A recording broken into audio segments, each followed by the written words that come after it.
फिर कथा सुनाते हुए श्री कृष्ण बोले, बहुत समय पहले की बात है, एक नगर में दो पुरुष रहा करते थे।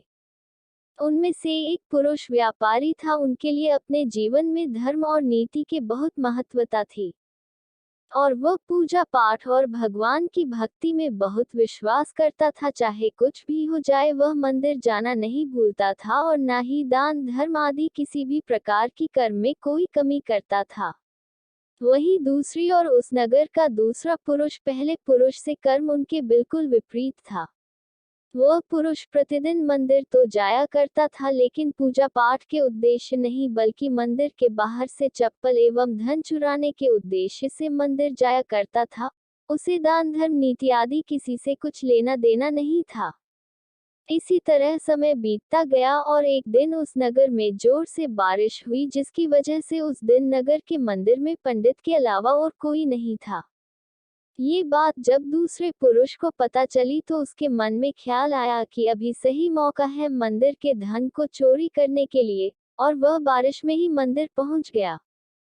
और वो व्यक्ति मंदिर पहुंचकर उस पंडित की नजरों से बचकर मंदिर के सारे धन और जेवरात चुराकर वहां से निकल गया। उसी समय धर्म कर्म में विश्वास रखने वाला दूसरा पुरुष भी मंदिर पहुंचा और भगवान के दर्शन किए, परंतु दुर्भाग्य से मंदिर का पुजारी उस दूसरे पुरुष को ही चोर समझ बैठा और शोर मचाने लगा। शोर सुनकर मंदिर में भीड़ जमा हो गई और सभी लोग उस भले पुरुष को चोर समझ बैठे और उसे अपमानित करने लगे। ये देखकर वह भला व्यक्ति हैरान हो गया और उसे समझ नहीं आ रहा था कि उसके साथ क्या हो रहा है।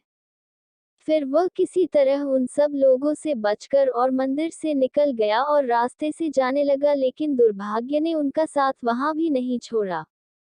रास्ते से जाते समय एक गाड़ी ने उस व्यक्ति को घायल कर दिया। फिर वह लंगड़ाते हुए वह पुरुष रास्ते से घर को जाने लगा।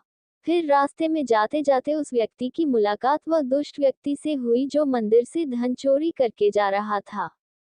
वह दुष्ट व्यक्ति झूमता नाचता हुआ खुशी से जा रहा था और वह ये बोलता हुआ जा रहा था कि आज तो मेरी किस्मत ही चमक गई, एक साथ इतना सारा धन मिल गया।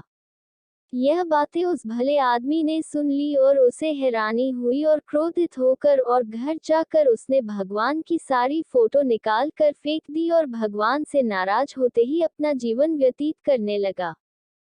जब समय बीतता चला गया, उसके बाद दोनों ही पुरुषों की मृत्यु हो गई और वे यमराज के पास पहुंचे। वह भले पुरुष के बगल में उस दुष्ट व्यक्ति को खड़े देखकर यमराज से पूछ ही लिया कि मैं तो हमेशा अच्छे कर्म करता था, पूजा पाठ दान धर्म आदि में विश्वास रखता था, जिसके बदले जीवन भर मुझे अपमान दर्द और दुखी ही मिला, और इस अधर्म करने वाले पापी व्यक्ति को अपार धन और इसका जीवन सुखी से गुजरा, ऐसा क्यों? इस पर यमराज ने उस व्यक्ति को बताया कि पुत्र, तुम गलत सोच रहे हो। जिस दिन तुम्हें गाड़ी से टक्कर लगी थी उस दिन वास्तव में तुम्हारे जीवन का आखिरी दिन था, परंतु तुम्हारे किए गए अच्छे कर्मों के कारण ही तुम्हारी मृत्यु एक छोटी सी दुर्घटना में परिवर्तित हो गई। और इस दुष्ट व्यक्ति की किस्मत में राजयोग था, परंतु इसके दुष्ट कर्मों की वजह से इसका राजयोग एक छोटे मोटे धन की चोरी में ही बदल कर रह गया। श्री कृष्ण अर्जुन को एक कथा सुनाते हुए कहते हैं कि पार्थ, क्या अब तुम्हें इस प्रश्न का उत्तर मिल गया? इंसानों को ऐसा सोचना कि भगवान उनके अच्छे कर्म को नजरअंदाज कर रहे हैं, ये बिल्कुल भी सत्य नहीं है। भगवान हमें क्या किस्मत में दे रहा है ये लोगों को समझ में नहीं आता, लेकिन अगर आप अच्छे कर्म करते तो भगवान की कृपा सदैव आप पर बनी रहती है।